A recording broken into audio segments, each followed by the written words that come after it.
InsyaAllah kita akan teruskan tafsiran kedua, pelajaran kita yang kedua hari ini, yakni tentang Al-Kabair. Dan Al-Kabair atau dosa-dosa besar yang terakhir yang kita pelajari, yakni dosa besar yang ke-12, yakni Ar-Riba. Dua siri sudah telah sampaikan tentang Ar-Riba, tetapi karena pembicaraan kita ini tentang dosanya, jadi tentulah bukan dari segi masalah fikah yang lebih menemukan kepada pengertian riba, praktik riba dan seterusnya.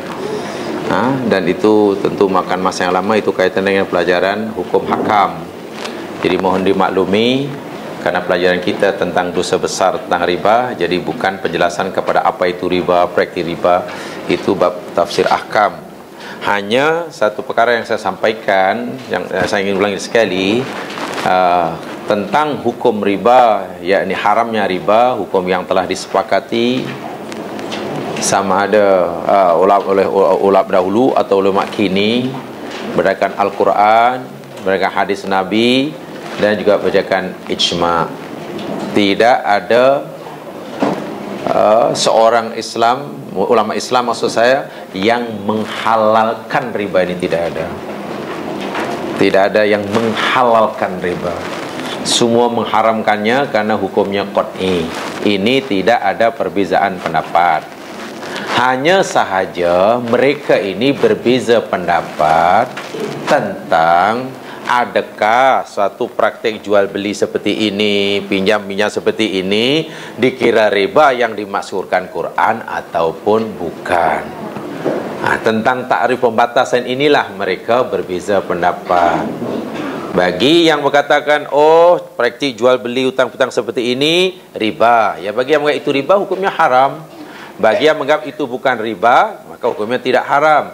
Jadi jika orang itu tidak mengharamkan satu bentuk jual beli tertentu ataupun sewa menyewa pinjam yang tertentu, maka tidak bolehlah dikatakan orang itu menghalalkan riba.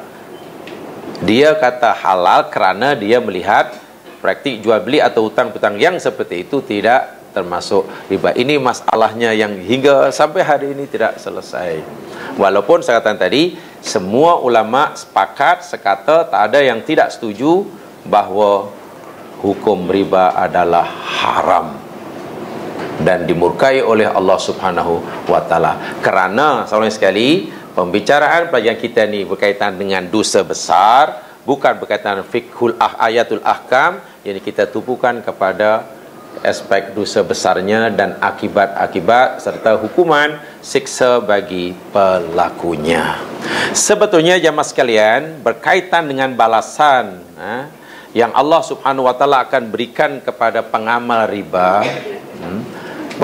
dan saya tahu saudara sekali, pengertian riba, pengertian secara terperinci, secara detail memang masih mungkin belum difahami dengan baik, sebab itu kaitannya dengan ayatul ahkam saya katakan tadi.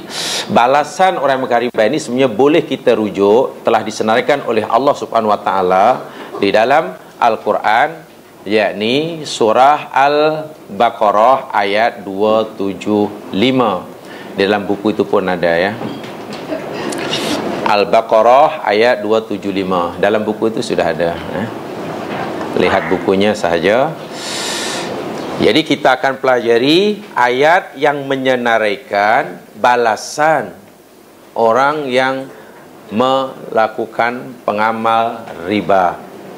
Dan tempoh hari kita telah pelajari, ketika kita dalam memulakan pelajaran ini, salah satu cara untuk mengenal dosa itu besar, termasuk dosa besar atau dosa kecil, ialah jika dosa atau kesalahan itu diancam, disebutkan ancamannya oleh Al-Quran ataupun oleh hadis, maka dosa itu termasuk perbuatan itu termasuk dosa besar.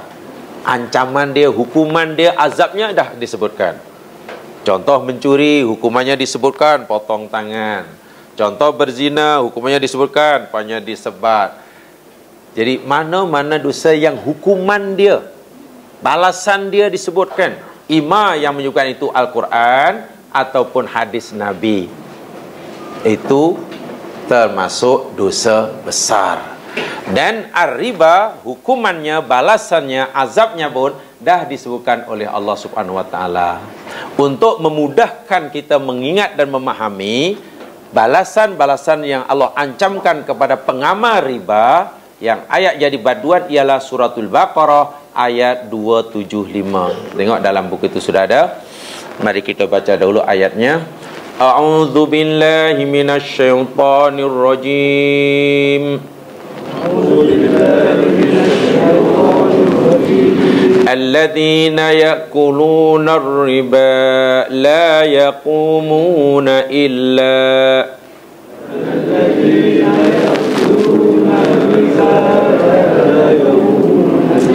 لا يقومون إلا كما يقوم الذي يتخبطه الشيطان من المس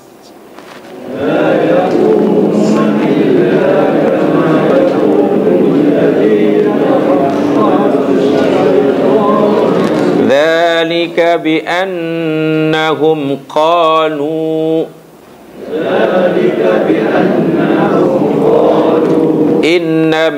إنما البيع مثل الربا وأحل الله البيع وحرم الربا.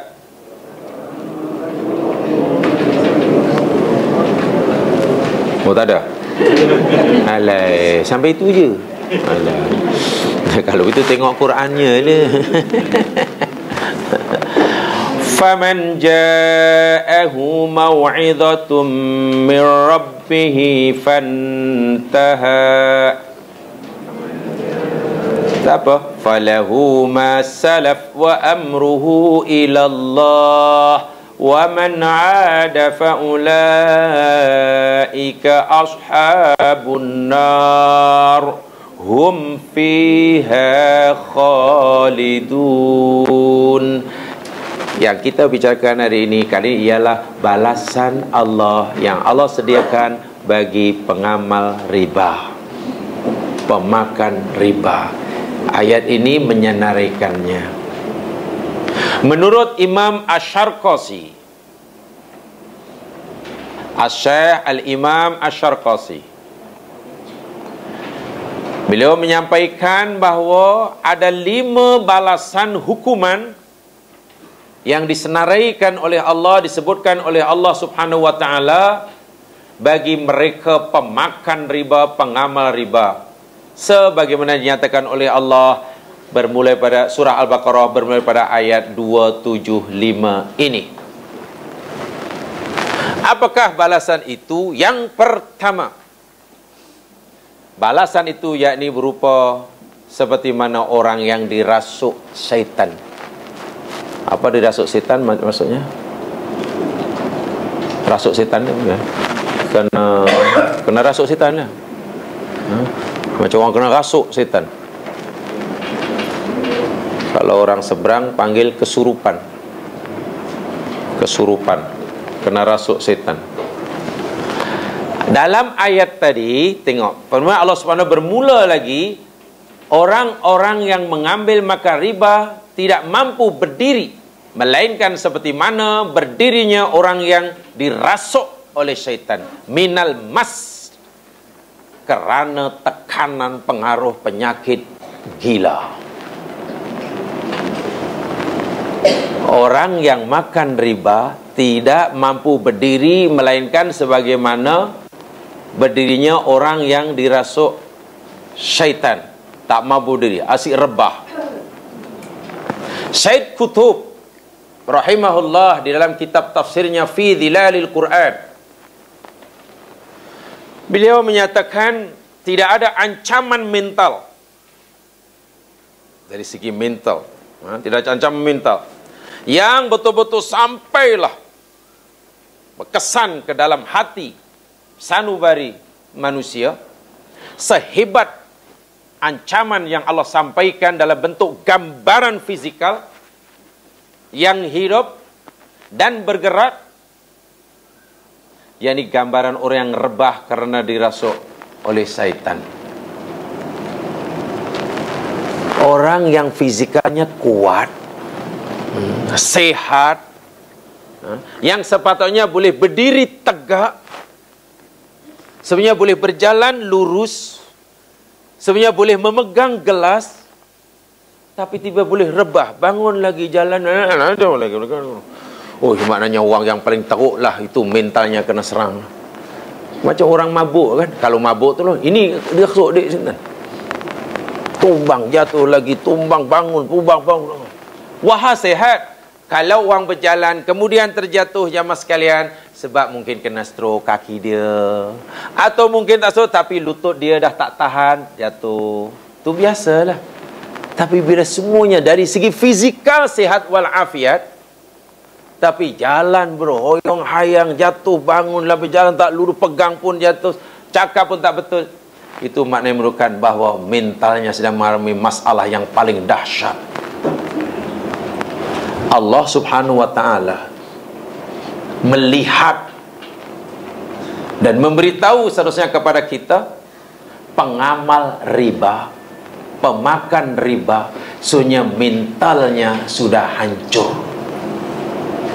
Minta maaf, Quran samakan pengamal riba, mentalnya sama dengan orang yang dirasuk dek hantu. Dah tak boleh membezakan antara yang halal dan yang haram. Sudah tidak waras. Sebab kata pengamal riba, tengok mereka kata, innamal bai'u mithlu riba. Jual beli itu sama dengan riba. Riba itu sama dengan jual beli. Kalau orang jual beli inginkan untung, riba pun ingin untung juga. Apa bezanya? Apa bezanya? Jadi di sini pertama sekali yang Allah nyatakan hukumannya, orang ini sudah dilaksi orang yang sudah tidak waras otaknya. Wa'iyadzubillah tumadzubillah. Masu minal masi. Birasal minal masi, karena penyakit gila. Penyakit gila. Gila ke gila? Oh, gila. Jangan gila. Penyakit gila. Paling buruk. Tapi ingat ya, ini Allah yang memandang. Ini para nabi yang melihat. Atau ini mereka yang mampu melihatnya dengan basirah. Saya pernah nyatakan begini, berdasarkan apa yang disampaikan oleh ulama silam ya mas sekalian. Balasan siksa bagi sesuatu amalan dosa sebetulnya telah ada bermula daripada di dunia lagi. Bukannya balasan siksa itu baru ada di akhirat atau di alam barzah dan seterusnya. Tapi ianya telah wujud bermula daripada dunia lagi. Maksudnya, kalau boleh dengan kata lain, akhirat bukan tempat diadakannya balasan, tapi akhirat tempat diwujudkannya balasan. Dinampakkan, diwujudkannya. Sebenarnya balasan itu dah wujud daripada dunia lagi. Hanya saja di dunia Allah belum nampakkan. Sebab balasan itu berada di alam yang berbeza dengan kita. Kita berbeza alam dengannya. Masuk alam barzah, orang sudah mulai nampak. Alamnya sudah hampir sama. Di akhirat lagi betul-betul di depan mata. Macam ini rupa-rupanya. Niat buruk tu rupanya macam ini. Niat ikhlas tu rupanya macam ini bentuk dia. Hasad ni rupanya macam ini. Jadi, jika orang makan riba, pengamal riba, yang Quran kata, Allah katakan, dia itu sebenarnya tidak waras, dia itu macam orang gila yang... memang begitulah. Itulah yang berada di alam balasan. Di alam balasan. Dan itu orang-orang yang melihatnya dengan basirah, nampak, boleh melihatnya. Kita tidak nampak. Orang yang mengumpat, karena kita tak nampak, kita melihat dengan ni mata yang di sini. Bukan basirah. Hati kita masih banyak apa zaigun. Zaik maknanya zaik. Ron, penutup-penutup ni debu-debu. Ya, kalau kita dengar atau tengok orang mengumpat kan, yang kita lihat hanya orang tu mulut dia komat kami aja kan. Begitu aja kan. Itu yang nampak. Tak menggerunkan pun. Karena tak menguran pun, ya kita pun join sama lah. Ambil bahagian. Tumpang. Oh, tumpang dua kaki. Tapi kalau dilihat daripada alam yang lebih tinggi, makna di alam balasan lah. Ya, di alam kubur tu dengan orang yang beramal dengan amalannya di alam kubur sudah mulai nampaknya, sudah dinampakkan, itu baru alam kubur. Tapi belum semuanya, di akhirat lagi semuanya. Para nabi yang melihat, kalau tengok atau dengar orang mengumpat, bukan yang didengar bukan ucapan dia, yang dilihat bukan komat kamit lidah dia, tapi yang dilihat orang yang mengumpat, yakni orang itu sedang meratah bangkai saudara dia. Sudah ada berlaku di, tapi Allah belum nampakkan di sini. Balasan itu dah ada, tapi belum dinampakkan. Dinampakkan di sana. Sebab itu ada satu ungkapan daripada ulama-ulama bab ini jamaah, al-akhirah laisa darul wujudil jaza walakin daru zuhuril jaza. Akhirat itu bukannya tempat diadakannya balasan, tapi tempat dizahirkan, dinampakkan. Dan nampakkan di sini tak boleh. Pertama, alamnya belum cukup tinggi. Yang kedua, kalau dinampakkan di sini semua jadi baik. Jadi iman tak ada lah. Baru nak tinggal solat aja dah. Tak jadi. Sebab balasan dia nak mencuri. Jadi apa makna iman kalau balasan di sini? Tapi kalau nak tahu sangat, kena mati dulu. Mati itu dah mula nampak lah. Kalau dah pindah ke alam barzakh, lagi clear. Jadi bila kita lihat di sini, tapi tengok okey aja, orang pengamal riba okey, jalan okey aja. Itu. Bahkan kalau suruh pegang benang dan masukkan ke jarum, okey masuk juga. Macam mana? Macam orang mabuk. Kalau orang mabuk tak boleh dah. Ayat ini benar-benar orang yang mengalami sakit mental, penyakit mental yang paling dahsyat. Itu balasan dia. Dan bayangkan jemaah sekalian, bila mentalnya sudah sakit, otaknya sudah tak betul, macam mana boleh berfungsi? Dia tidak akan berfungsi untuk fikir yang lain. Sungguh pun badannya sehat walafiat. Sangat menggerungkan yang pertama. Sehingga saat ini Said Qutb menyatakan, tidak adalah ancaman peringatan daripada Allah lebih daripada peringatan ini. Ia menunjukkan ancaman mental yang ancaman hingga bolehlah berkesan dalam setiap hati insan yang ada kesedaran, melebihi daripada ancaman kepada mereka pengamal riba. Itu yang pertamanya, yakni macam dirasuk syaitan. Sebab Allah nyatakan, kalau kita tengok susunan ayat dia, bagi yang dah belajar bahasa Arab, tahulah tu, la yakumuna illa. Itu dipanggil jumlah maksurah. Maknanya semata-mata itu, lain tidak. Mereka tak mampu berdiri, kalau boleh pun macam itulah. Bagi jumlah maksurah. Itulah, dan saya yakin jamaah sudah tahu itu sebab sudah khatam bahasa Arab kan. Bahasa Arab, UIA buat kelas, daftar, register. Dapat separuh buku satu, drop out. Tak tahu keluar kawan sama susah sikit keluar lah, sebab ustaz tu asyik bagi homework aja. Lari je lah. Dah lama 1 tahun, kawan yang sambung dah pandai pula bahasa Arab. Kita yang berhenti pun menyesal. Kalau aku teruskan mesti dah pandai macam dia dah pandai. Kenapa nasib, kenapa aku berhenti? Bingung-bingung, akhirnya tanya lagi, ada tak kelas buka baru? Ada tak kelas yang baru buka? Ada, sana baru buka. Iya, pergi register lagi. Dapat buku 1, dapat setengah lagi, keluar. Homework punya pasal ni. Berhenti. Kawan dah pandai, kita masih itu lagi. Bingung lagi, ada tak kelas baru? Asyik tanya ada yang baru.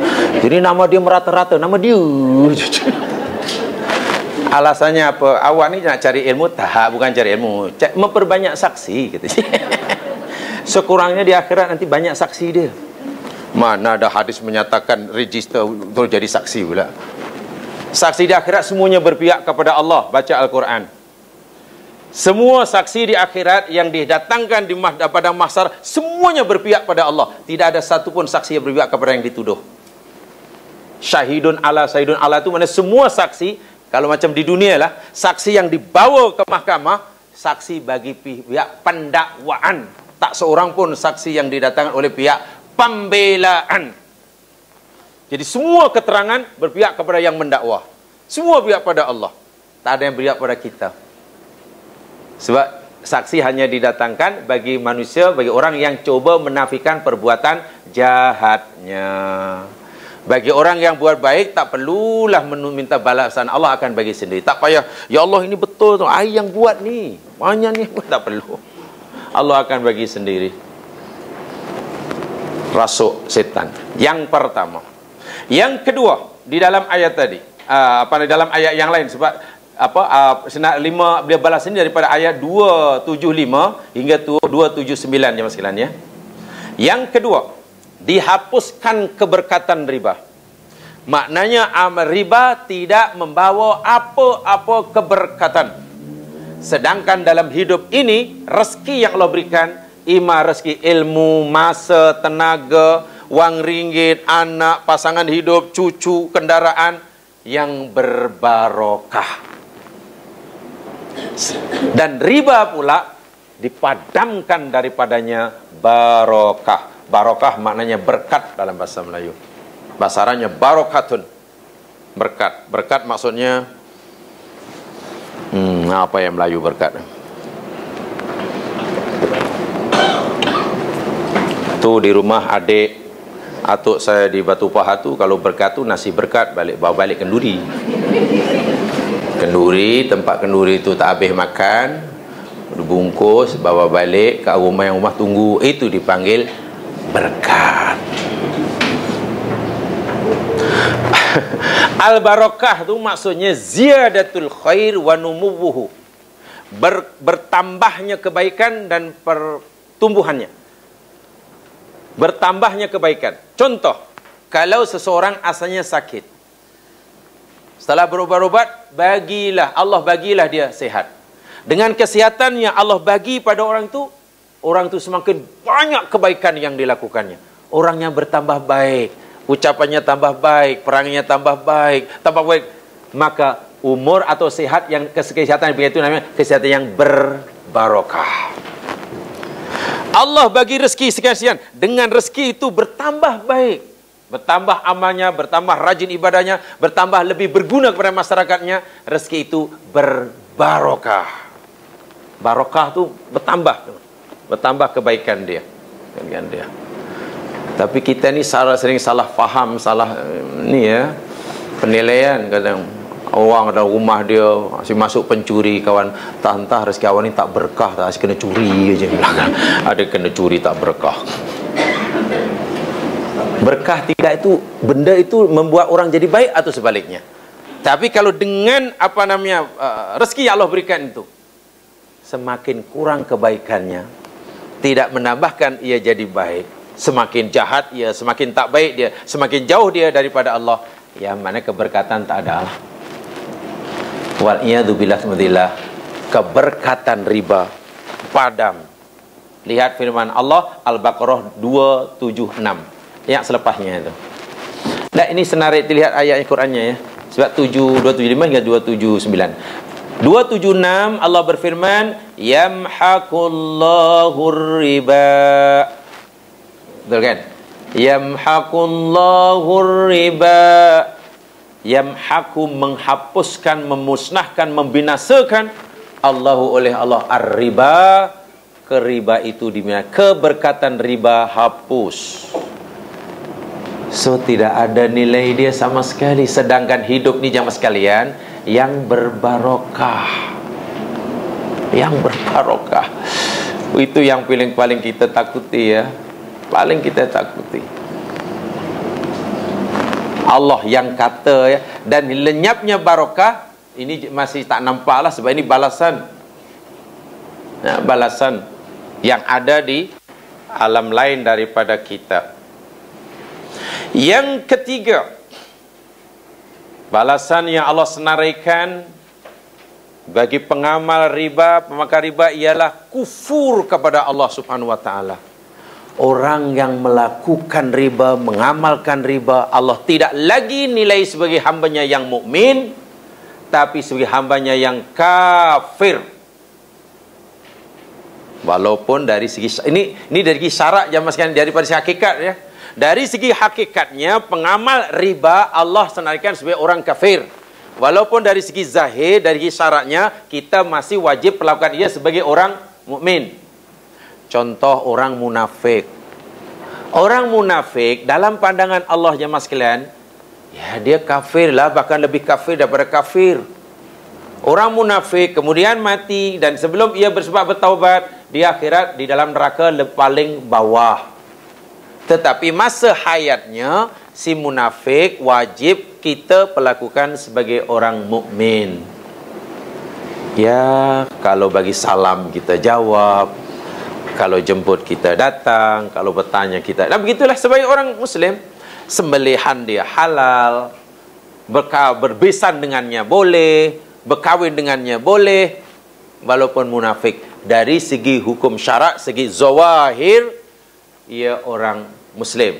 Tapi hakikatnya si munafik lebih bawah siksanya di neraka daripada orang kafir.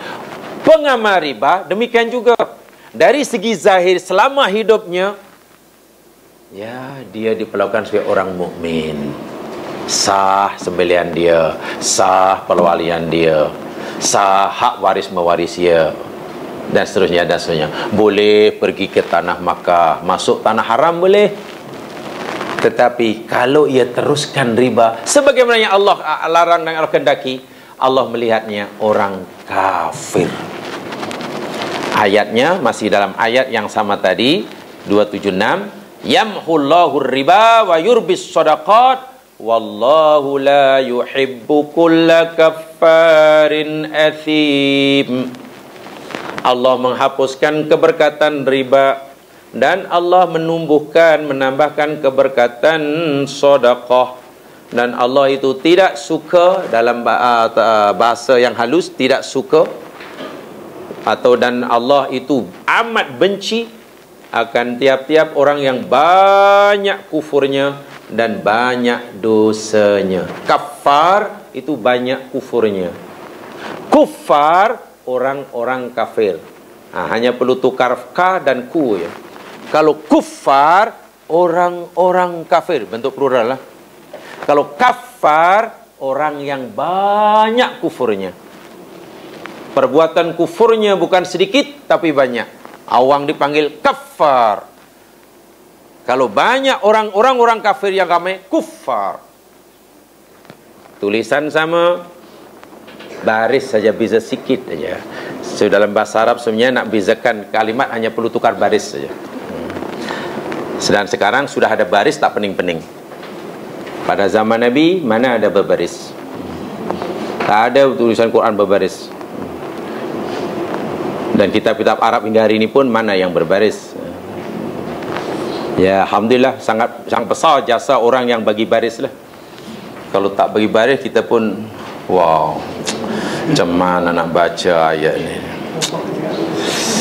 Geram sangat, akhirnya baca baris bawah semua je. Ini hikilihi ribi wiri siri. Dah jadi bahasa apa pula? Tak sedap. Bingung, domah semua. Yumuhukul luhur rubushur. Tak sedap pula.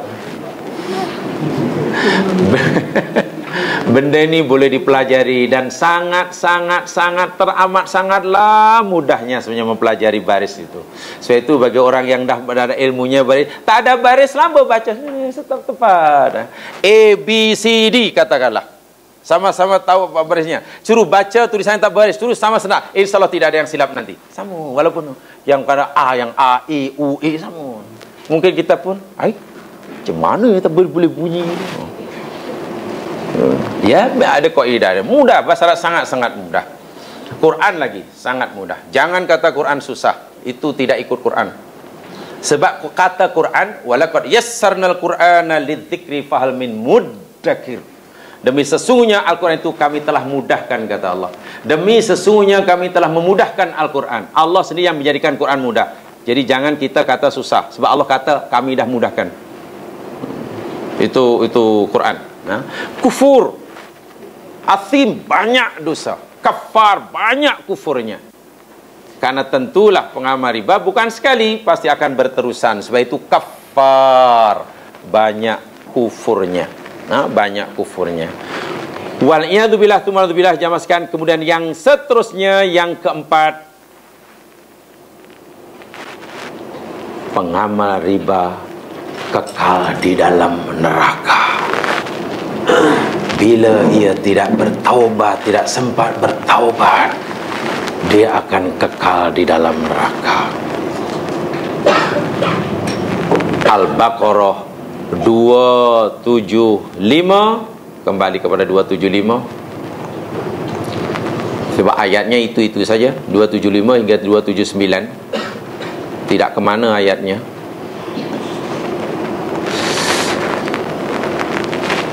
Di hujung tu Allah menyatakan, di pertengahan tu Allah menyatakan, faman ja'ahu mau'izatum mir rabbih, dan maka siapa saja yang telah datang kepadanya peringatan daripada Tuhannya, fantaha, lalu ia berhenti, falahu ma salaf, maka baginya apa yang telah berlalu, apa yang telah lepas, ya. Salafa makna Melayu lepas, salafa lepas.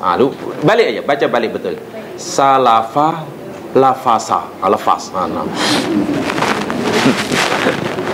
Wa amruhu ilallah, dan urusan perkaranya terserah kepada Allah. Itu bagi yang taubat. Sekarang bagaimana yang masih terus mengulangi? Wa man ada, dan siapa yang terus mengulang-ulangi dengan niat melawan dan menentangnya, walhaya telah mengetahuinya, faulaika ashabun nar, maka orang-orang itu adalah penghuni neraka. Tuan-tuan punya neraka. Ashab, tuan-tuan punya. Daripada sahibul bait, tuan punya rumah kan. Sahibul hajat, tuan punya hajat. Jamak sahib itu ashab. Jadi sahibun nar, tuan punya neraka. Jadi mereka ni tuan punya neraka. Jadi di neraka bukan menyewa. Kalau dia, dan mereka itu menyewa neraka, suatu saat keluarlah kalau ada rumah tempat sendiri. Tuan punya, duduklah situ kekal. Saya tu biasanya bila dah ashabunar, lepasnya mesti cerita kekal.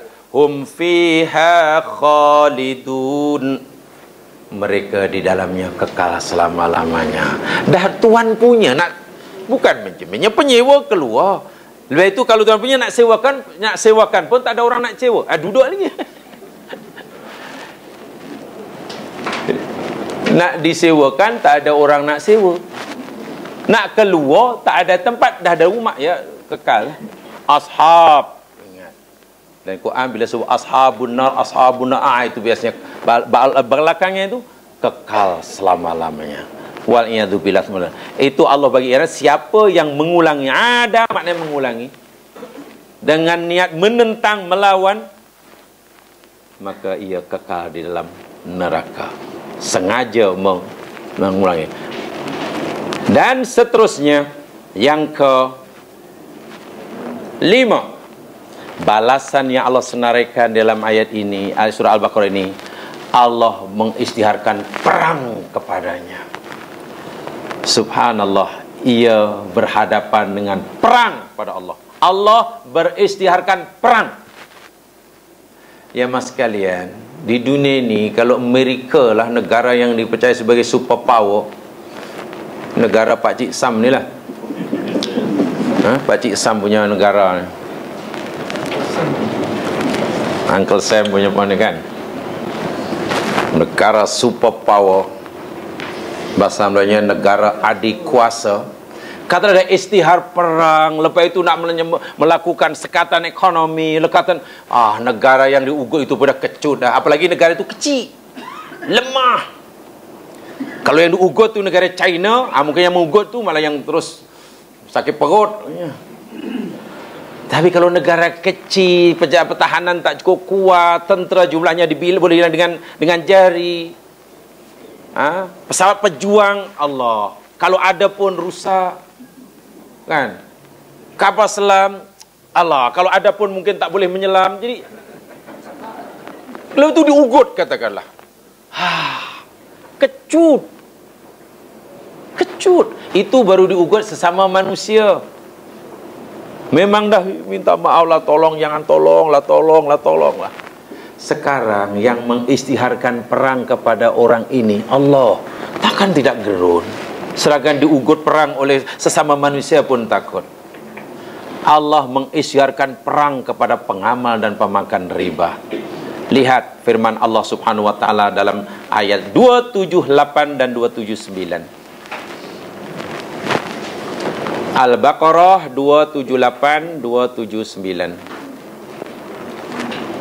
A'udzu billahi minasyaitonir rajim. Baca. Ya ayyuhalladzina amanu taqullaha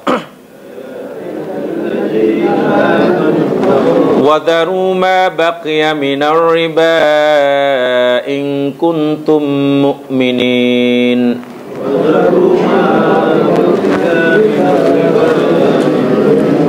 Fa illam taf'alu fa'dhanu biharbin minallahi wa rasulih.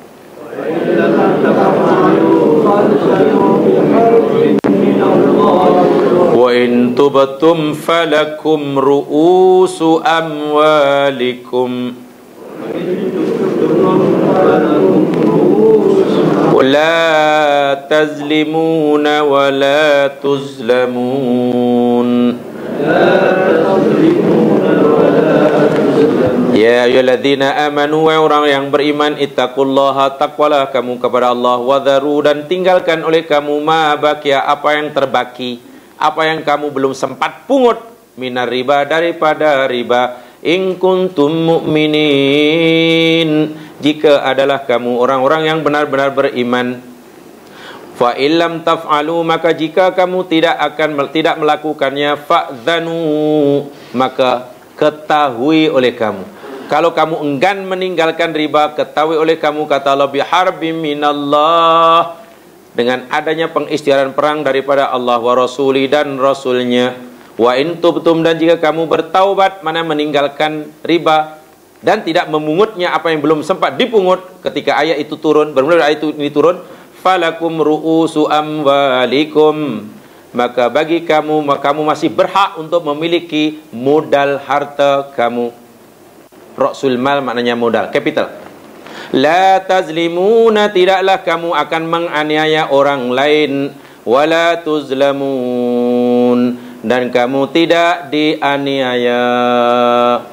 Mat lazim, mat arid disukun. La tuzlamu, tidaklah kamu dianiaya. 6 harokat loh. Cukup jelas. Kalau kamu tak nak berhenti, fa'dhanu. Fa'dhanu tu mana ketahui oleh kamu. Ketahui oleh kamu. Kamu kena sedar, kena tahu betul-betul, biharbin minallah wa rasulih, akan adanya pengisytiharan perang daripada Allah. Bila Allah dah perangi seseorang manusia yang lemah, hambanya yang kerdil, yang semuanya yang Allah menciptakannya, melihat Allah, lalu siapa yang coba nak melawan Tuhan? Memang tidak selamat. Ini balasan Allah yang bagi saya sangat keras. Benar di akhirat jamaah sekalian nanti dinyatakan dalam hadis Nabi ada. Tapi bila Quran dah senaraikan ini, sepatutnya telah memadai bagi setiap Muslim untuk takut melakukan. Ini surah sangat dahsyat ni, balasan-balasan ini. Sangat-sangat dahsyat. Allah melihat orang itu dirasuk hantu. Bayangkan bila orang nampak sihat tapi macam orang dirasuk hantu. Wah, itu pun dah takut dah. Kan? Kemudian dihapuskan keberkatannya. Kemudian Allah lihat saya sebagai orang kafir, lepas itu kekal dalam neraka bila tidak sempat taubat. Dan Allah isytihar perang kepada pengamalnya. Walaupun dalam hadis Nabi ada, dalam kisah Isra Mi'raj dinyatakan, Nabi kata dinampakkan orang yang berenang di lautan darah. Kan? Lautan darah direnanginya sambil mulutnya disumbat dengan batu. Orang pun ditanya Jibril siapa? Itulah akilur riba. Pelik juga ya, macam mana? Apa alaqah, apa hubungan antara orang pemakan riba dengan berenang di lautan darah? Syekh Mutawwili Sya'rawi coba memahaminya. Kata beliau, darah ini penting ya mas kalian. Darah itu mustahak. Kita perlukan darah. Tak ada darah susah. Darah itu sangat penting ya mas kalian. Sangat mustahak, bahkan ia nyawa kita. Kalau ia berada di dalam tubuh kita dalam sukatan kadar yang tertentu. Kurang tak boleh, lebih pun tak boleh. Kan?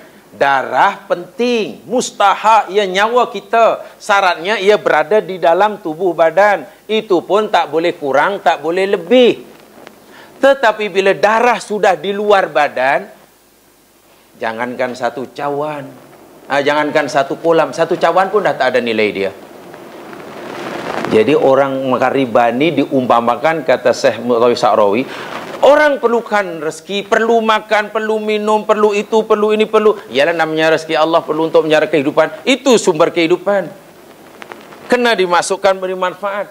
Tapi harta riba tadi ibaratnya darah yang di luar badan. Sebenarnya tidak diperlukan, malah menyeksakan adalah berenang di lautan darah sementara mulut dibunuh dengan batu. Wah, sangat hina sekali. Sangat-sangat hina sekali. Kata Mutawwili Sya'rawi itu beliau mengulasnya. Kan? Makan perlu, untuk makan perlu ini, untuk minum perlu itu, untuk pakaian perlu itu, untuk kesehatan perlu. Syaratnya masukkan dalam. Ibarat kita perlu darah. Jangan lebih, jangan kurang. Tetapi jika darah itu sudah tertumpah keluar tubuh,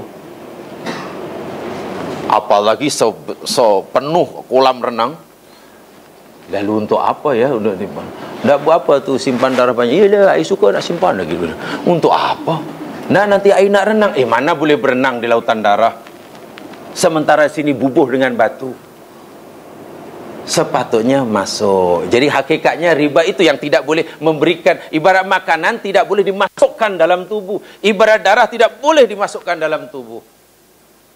Keberkatan tidak ada. Keberkatan tidak ada. Jadi bagi saya, sebelum kita melihat ancaman-ancaman seperti mana dalam hadis Nabi, atau bahkan kadang-kadang dalam cerita-cerita yang tak tahu asal usul dia, ya, dengan membaca ayat Quran mulai berat 275 hingga 279, saya ingat sudah cukup jelas. Di situ bukan sekadar cerita tentang riba, tapi juga tentang ancaman-ancaman.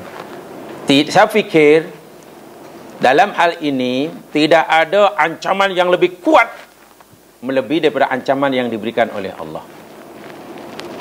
Kita fikir dalam beragama tidak ada janji yang lebih menarik dan menawan selain daripada janji yang diberikan oleh Allah. Tidak ada janji yang lebih memikat kita melain daripada janji Allah. Dan tidak ada ancaman yang lebih menakutkan kita sepatutnya daripada ancaman daripada Allah. Sebab Quran itu paling atas ya, paling atas. Tidak salah mencari mungkin yang lain-lain, yang ini tidak salah. Tetapi bila Quran sudah menyatakan begitu jelas dan terang, ya keterangan-keterangan yang lain selain Al-Quran itu mungkin hanya sebagai satu tambahan lah. Sebagai tambahan untuk menguatkan. Walaupun hakikatnya dengan ayat Al-Quran hendaklah telah memadai. Jadi lagi sekali, karena pelajaran kita ini tentang dosa besar, bukan tentang fiqhul ayatul ahkam, kita tujukan kepada balasan dia, tentang kesannya dan balasannya. Adapun tentang pengertian, definisi, takrif dan seterusnya, selok-belok, itu adalah kerja tafsir ayatul ahkam yang saya katakan tadi. Di sana banyak pendapat-pendapat dan perlu kajian yang lebih menyeluruh, lebih menyeluruh dan lebih mendalam perkara-perkara ini. Sebagaimana di dalam sebuah hadis pun dinyatakan begitu oleh Rasul sallallahu alaihi wasallam, balasannya seperti mana yang saya katakan tadi dalam hadis Isra Mi'raj itu ada ya. Dalam hadis Isra Mi'raj. Ya mas sekalian, mudah-mudahan Allah Subhanahu wa taala memberikan kita kefahaman dan kehalusan jiwa bagi memahami ayat-ayatnya, supaya timbul rasa cinta dan seronok melakukan perintahnya, dan rasa takut untuk melanggar larangannya. Allahumma amin. Itu saja yang benar pada Allah Subhanahu wa taala. Khilaf dan sendiri. Mudah-mudahan Allah makan. Subhanakallahumma bihamdika asyhadu an la ilaha illa anta astaghfiruka wa atubu ilaik. Bismillahirrahmanirrahim. Wal 'ashr. Innal insana lafi khusr amanu wa shalihat wa tawasaw bil haqq tawasaw bis sabr. Assalamualaikum warahmatullahi wabarakatuh.